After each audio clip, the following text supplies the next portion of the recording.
Bom, pessoal, então estamos continuando com o assunto ali. Nós falamos anteriormente sobre número de repetições na musculação, e uma coisa importante também da gente tentar esclarecer para vocês é que hoje em dia você escuta muito falar de falha muscular, certo? E o que é a falha muscular? A falha muscular, ela está associada, então, quando a pessoa ela não consegue executar um movimento de forma adequada, tá? Então, por exemplo, o indivíduo ele está executando o movimento e de repente você percebe que ele começa a perder a qualidade desse movimento, seja na velocidade ou seja na execução, que a pessoa ela acaba muitas vezes tentando roubar aquele movimento, tá? Então, isso é que seria a falha muscular. E por que seria importante a gente buscar a falha muscular? Porque quando a gente consegue atingir a falha muscular, quando a gente chega no ponto da falha muscular dentro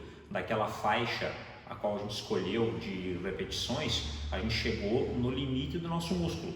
E normalmente, conforme os estudos mais recentes aí, e a prática de muito tempo já nos fala, e quando a gente chega na falha, os resultados são mais satisfatórios, tanto mecanicamente falando, tanto na questão tensional, a hipertrofia, tanto na questão metabólica, também nas questões hormonais, quando se tratando de saúde mental, por exemplo, quando o músculo chega na falha é que você tem os melhores resultados, indiferente de qual das faixas de repetição que você está usando naquele determinado momento.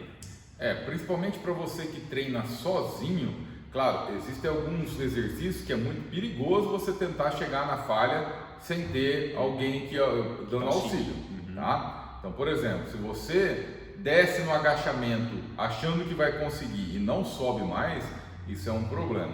Então, assim, nós temos também trabalhos já mostrando que você consegue ter algumas repetições de reserva, que seria ali 1 ou 2 repetições antes de você falhar, tá? Então, por exemplo, no supino também, né, você está deitado com uma barra, uma carga elevada, e se você não conseguir subir aquele peso sozinho e não tiver ninguém para te auxiliar, você vai muitas vezes ficar preso com a barra, né? Então, o adequado é você parar, mas quando? Parar próximo da falha, né? O pessoal, de forma geral, tem treinado muito antes disso, né? Então, a pessoa conseguiria fazer mais 4, 5, 6 repetições e ela para. Porque ela para em que momento? Aquele que começa a gerar desconforto, né? Mas o músculo começa a doer, começa a arder e a pessoa ela acaba desistindo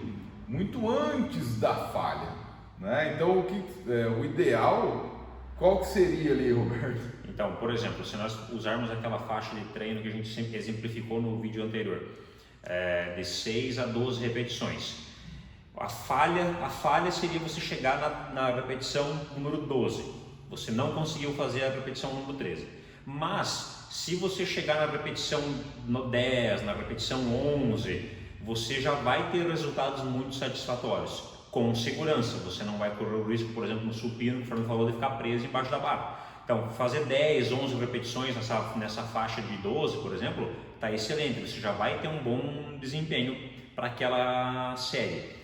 Ou também, se era nas séries finais, por exemplo, dos últimos exercícios, está estipulado ali em 12 repetições, você chegou na 9ª repetição, por exemplo, na repetição número 10, você também já chegou muito próximo à falha, o que é bem satisfatório para o resultado final, para o desempenho final.